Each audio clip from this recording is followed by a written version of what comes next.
തൃശൂരിൽ പരോളിലിറങ്ങിയ കൊലക്കേസ് പ്രതി വയോധികയെ ആക്രമിച്ചു. വരന്തരപ്പള്ളി കരയാമ്പാടം സ്വദേശി കീടായി രതീഷാണ് ബന്ധുകൂടിയായി ലീലയെ ആക്രമിച്ചത്.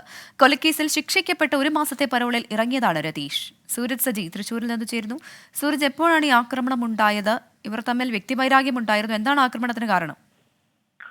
കഴിഞ്ഞ ദിവസമാണ് പ്രവിധ ഇത് സംബന്ധിച്ച് ഉള്ള ആക്രമണം ഉണ്ടായത്. തുടർന്ന് ഈ പ്രതിയെ ഇന്ന് പോലീസ് കസ്റ്റഡിയിൽ എടുക്കുകയായിരുന്നു. ഈ കൊലക്കേസിൽ പരോളിലിറങ്ങിയ പ്രതിയാണ് ഈ രതീഷ് എന്ന് പറയുന്ന വരന്തരപ്പള്ളി സ്വദേശിയാണ്. ഈ ബന്ധുവായിട്ടുള്ള 70-കാരിയായ ലീലയെ മർദ്ദിക്കുകയായിരുന്നു എന്നുള്ളതാണ് പറയുന്നത്. പോലീസ് പറയുന്നത് ഇപ്രകാരമാണ്. അതായത് ലീലയുടെ മകനും അതുപോലെ തന്നെ ഇവരുടെ ഈ മകന് ഈ രതീഷിന്റെ ഭാര്യയുമായി ബന്ധമുണ്ടെന്ന് ആരോപിച്ചുകൊണ്ട് ഈ വീട്ടിലെത്തുകയും അസഭ്യം പറയുകയും പിന്നീട് ലീലയെ മർദ്ദിക്കുകയായിരുന്നു എന്നുള്ളതാണ് പറയുന്നത്. 2 കരണത്തും മാറി മാറി മർദ്ദിച്ചു. ഇതോടൊപ്പം തന്നെ വീടിന് പുറത്തെത്തിയ ലീലയെ വീണ്ടും മർദ്ദിച്ചു. അങ്ങനെ ഇടുപ്പല്ലിനടക്കം ലീലയ്ക്ക് പരിക്കു പറ്റുന്ന ഒരു സാഹചര്യം ഉണ്ടായി. അങ്ങനെയാണ് ഈ പോലീസ് ഇത് സംബന്ധിച്ച് കേസെടുക്കുകയും പിന്നീട് രതീഷിനെ ഇപ്പോൾ ഈ അറസ്റ്റ് ചെയ്യുകയും ചെയ്തിട്ടുള്ളത്. എന്തായാലും കൊലക്കേസിൽ ശിക്ഷിക്കപ്പെട്ട് 1 മാസത്തെ പരോളിനാണ് ഇപ്പോൾ ഈ രതീഷ് പുറത്തിറങ്ങിയത്.